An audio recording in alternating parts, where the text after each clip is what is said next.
ತಮ್ಮ ಅಮೃತ ಹಸ್ತದಿಂದ ದೀಪವನ್ನು ಬೆಳಗಿಸುತ್ತಿದ್ದಾರೆ. KM ಶಿವಲಿಂಗೇಗೌಡರಿಗೆ, ಜನಪ್ರಿಯ ಶಾಸಕರಿಗೆ, ಮುಂದಿನ ಸರ್ಕಾರಿ ತಾಲೂಕು ಆಡಳಿತದ ವತಿಯಿಂದ ಆಚರಣೆಯನ್ನು ಮಾಡಿದ್ದು ಇವತ್ತು ನೀವು ವಿಶೇಷವಾಗಿ ಇಟ್ಕೊಂಡಿದ್ದೀರಿ. ನಿಮಗೆ ಧನ್ಯವಾದಗಳು.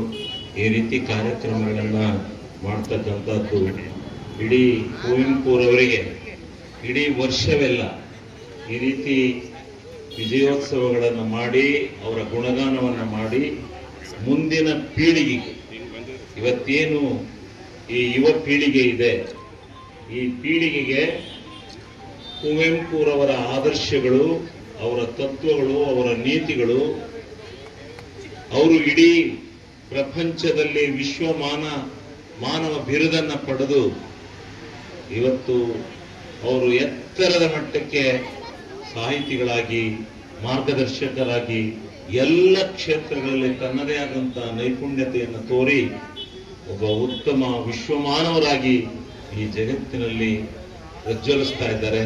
ಅವರ ದಿನಾಚರಣೆಯನ್ನ ಈ ರೀತಿ ಬೀದಿಗಳಲ್ಲಿ, ಕೇರಿಗಳಲ್ಲಿ, ಸಂಘ ಸಂಸ್ಥೆಗಳಲ್ಲಿ ಎಲ್ಲ ಕಡೆ ಮುಂದೆ ವಿಜೃಂಭಣೆಯಿಂದ ಆಚರಣೆ ಮಾಡ್ತಕ್ಕಂಥದ್ದು ನಿಮ್ಮೆಲ್ಲರ ಆದ್ಯ ಕರ್ತವ್ಯ.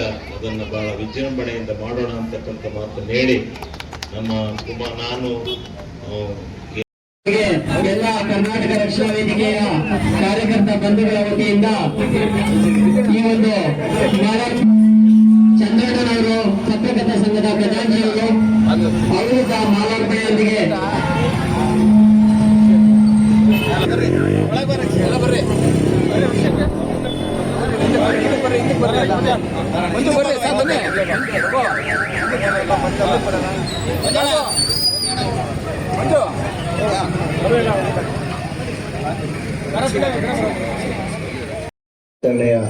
ಏನು ಈ ಸಮಾರಂಭ ಇದೆ, ನಿಜಕ್ಕೂ ಇದೊಂದು ಅರ್ಥಪೂರ್ಣವಾದ ಒಂದು ಸಮಾರಂಭವಾಗಿದೆ. ಕುವೆಂಪು ರಚಿತ ರಾಮಾಯಣ ಇದೆಯಲ್ಲ, ಅದು ರಾಮಾಯಣವನ್ನ ಬಹುತೇಕ ಜನರು, ಲಕ್ಷಾಂತರ ಕೋಟ್ಯಾಂತರ ಜನರು ಅರ್ಥ ಮಾಡಿಕೊಳ್ಳುವಂಥ ಒಂದು ಏನು ರಾಮಾಯಣವನ್ನು ರಚಿಸಿ ಕೊಟ್ಟಿದ್ದಾರೆ, ಅದನ್ನು ಪ್ರತಿಯೊಬ್ಬರು ಓದಬೇಕು.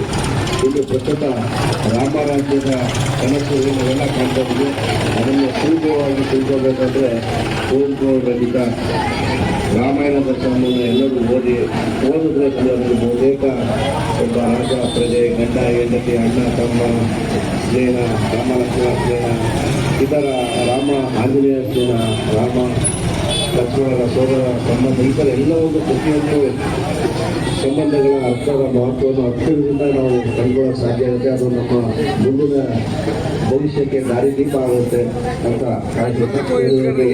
ಕುವೆಂಪು ಅವರ ಜನ್ಮದಿನ ಕಾರ್ಯಕ್ರಮ ಅತ್ಯಂತ ಸರಳವಾಗಿ ಅಂದರೆ ಅರ್ಥಪೂರ್ಣವಾಗಿ ಆಚರಿಸಿರುವ ಕರ್ನಾಟಕ ರಕ್ಷಣಾ ವೇದಿಕೆಯ ಎಲ್ಲ ಮುಖಂಡರು, ಕಾರ್ಯಕರ್ತರಿಗೆ, ನಾಲ್ಕು ಕಾರ್ಯರೂಪ ಪಟ್ಟಣ ಮೂಲಕ ನಾನು ತುಂಬ ಅಭಿನಂದನೆ ನಿನ್ನೆ ನಡೆದ ಒಂದು ಕಾರ್ಯಕ್ರಮದಲ್ಲಿ ತಾಲೂಕು ಆಡಳಿತ ಹಾಗೂ ಒಕ್ಕಲಿಗರ ಸಂಘ ಸಂಯುಕ್ತ ಆಶ್ರಯದಲ್ಲಿ ನಿನ್ನೆ ರಾಷ್ಟ್ರಕವಿ ಕುವೆಂಪು ಅವರ ಕಾರ್ಯಕ್ರಮವನ್ನು ಆಯೋಜಿಸಲಾಗಿತ್ತು. ಆ ಕಾರ್ಯಕ್ರಮಕ್ಕೆ ಶ್ರೀಯುತ ಮಲ್ಲೇಶ್ವರ ಅವರು ಆಗಮಿಸಿದ್ರು.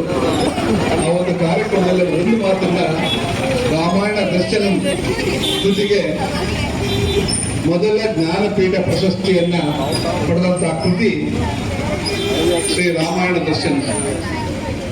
ಅವರು ಯಾವ ರೀತಿ ಅದನ್ನ ರಾಮಾಯಣ ದರ್ಶನವನ್ನ ವಿಶ್ಲೇಷಣೆ ಮಾಡಿದ್ದಾರೆ ಅಂತ ಹೇಳಿದ್ರೆ, ನಮಗೆ ಕೈಕೆ ಮತ್ತು ಮಂಥರೆ ಕೈಕೆ ಮತ್ತು ಮಂಥರೆಯನ್ನ ನಾವು ಇವತ್ತು ಅವ್ರನ್ನ ವಿಲನ್ ಸ್ಥಾನದಲ್ಲಿ ನೋಡ್ತಾ ಇದ್ದೀವಿ. ಒಬ್ಬ ಶತ್ರುವಿನ ಸ್ಥಾನದಲ್ಲಿ ನಾವು ಕೈಕೆಯನ್ನ ಮತ್ತು ಮಂಥರೆಯನ್ನ ನೋಡ್ತಾ ಇದ್ದೀವಿ. ಆದರೆ ಕುವೆಂಪು ಅವರು ಕೊಟ್ಟಂತ ವಿಶ್ಲೇಷಣೆ ಬೇರೆ ಇದೆ. ಶ್ರೀರಾಮನ ಬಾಲ್ಯದಲ್ಲಿ ಮಂಥರೆ ಆ ಮಗುವನ್ನು ಎತ್ಕೊಂಡಾಗ ಶ್ರೀರಾಮನ ತಾಯಿ ಆ ಮಗುವನ್ನು ಕಿತ್ಕೊತಾಳೆ. ಯಾಕೆಂದ್ರೆ ಮಂಥರೆ ಒಬ್ಬ ಕುರೂಪಿಯ ಸೇವಕಿ ಆಗಿರ್ತಾಳೆ. ಲಕ್ಷಣ ಇರೋದಿಲ್ಲ ಮತ್ತಲ್ಲಿ. ಅವಳನ್ನ ನೋಡಿದ್ರೆ ಎಲ್ಲರೂ ಅಸಹ್ಯ ಪಡುವಂತ ಸ್ಥಿತಿ ಇರುತ್ತೆ. ಆ ಮಗು ಎತ್ಕೊಂಡಾಗ ಇಲ್ಲಿ ನನ್ನ ಮಗುಗೆ ದೃಷ್ಟಿ ತಾಗುತ್ತೋ ಅಂತೇಳಿ ಆ ಮಗುನ ರಾಮನ ತಾಯಿ ಕಿತ್ಕೋತಾರೆ. ಆದರೆ ಕೈಕೆ ತನ್ನ ಮಗ ಭರತನನ್ನ ಅವಳ ಮಡಲಿಗೆ ವಹಿಸ್ತಾಳೆ. ಆಗ ಆಕಸ್ಮಿಕವಾಗಿ ಆ ಕೈಕೆಯ ಮಗು ಭರತ ಅವಳಿಗೆ ಅಚ್ಚುಮೆಚ್ಚಿನ ಮಗುವಾಗಿ ಬೆಳೆಯುತ್ತೆ. ಅದರ ಮೇಲೆ ಅಬೋಧವಾದ ಒಂದು ಪ್ರೀತಿ ಮಮಕಾರ ಆ ಮಗು ಮೇಲೆ ಬೆಳೆಯುತ್ತೆ. ಆ ಬೆಳೆದಂತ ಸಂದರ್ಭದಲ್ಲಿ ಅವಳು ಶ್ರೀರಾಮಚಂದ್ರನ ಕಾಡಿಗೆ ಕಟ್ಟುವಂತ ಆಲೋಚನೆಯನ್ನ ಮಾಡಿ ಭರತನಿಗೆ ಪಟ್ಟಾಭಿಷೇಕ ಮಾಡಬೇಕು ಅನ್ನೋದು ಮಮಕಾರ, ಆ ಸಾಕು ದಾಸಿಯಲ್ಲಿ ಆಗುತ್ತೆ. ಇದನ್ನ ಕುವೆಂಪು ಅವರು ತುಂಬಾ ಚೆನ್ನಾಗಿ ವರ್ಣನೆ ಮಾಡಿದ್ದಾರೆ. ಇದು ಅವಳ